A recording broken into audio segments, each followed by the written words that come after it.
यह संविधान। मैं प्रेम प्रकाश यादव एडवोकेट।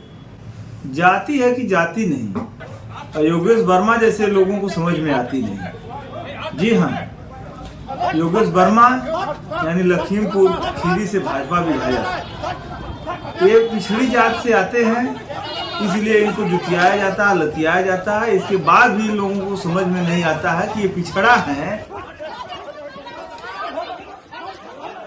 आज की जो घटना है यह पूरे देश के लिए शर्मसार करने वाली घटना है कि एक विधायक को पब्लिक प्लेस पर पीटा जाता है, लेकिन वहां पर कुछ नहीं होता है, इसलिए कि वो ओबीसी है। इस बात का अंदाजा इस देश के तथाकथित ओबीसी के ठेकेदारों को जितना जल्दी समझ में आ जाए उतना ज़्यादा सही है, उतना ज़्यादा इस देश के ओबीसी, एससी, एसटी, माइनॉरिटी के लोगों के लिए हितकर होगा। लेकिन वे अपनी दलाली के लिए, अपनी चाटुकारिता के लिए इस बात को समझने के लिए बिल्कुल तैयार नहीं है। उनकी कुर्सी, उनकी व्यक्तिगत पूंजी बची रहे, इस देश में महिलाओं के साथ बलात्कार हो, उनके घरों में बुलडोजर चले, उनके लोगों का इनकाउंटर हो, इससे कोई फर्क नहीं पड़ता है। आपने देखा कि एक ओबीसी का इनकाउंटर चप्पल पर पहन करके हो जा रहा है और कितने आसानी से हो जा रहा है, और उसका जस्टिफिकेशन भी कितने आसानी से लोग दे रहे हैं।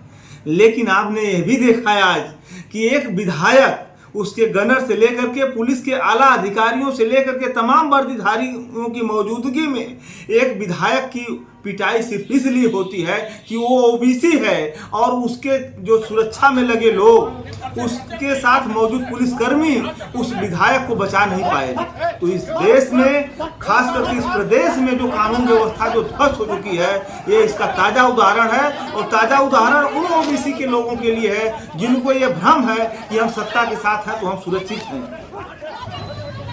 अहिर गणेरिया कुर्मी चोर, घर सारे कर टंगरी तोड़। जी हाँ, मैं यही कह रहा हूं कि यह जो लोकोक्ति है इस देश के ओबीसी समाज के लोगों के लिए है कि अगर वो अहीर हैं, वो गणेरिया हैं, वो कुर्मी हैं, वो कोयरी हैं, तो उनकी श्रेणी इस देश में, इस देश की तथाकथित सवर्ण मानसिकता के लोग कब उसको चोर बना देंगे, कब उसको पीट देंगे, इस बात से साबित होता है कि ये लोकोक्तियाँ बिल्कुल इनके लिए सही बैठाई गई थीं, और आज भी उसी रूप में, उसी अंदाज में उसको जो है बयां कर रही हैं इस देश की कथाएं, इस देश की जो मारपीट की घटनाएं।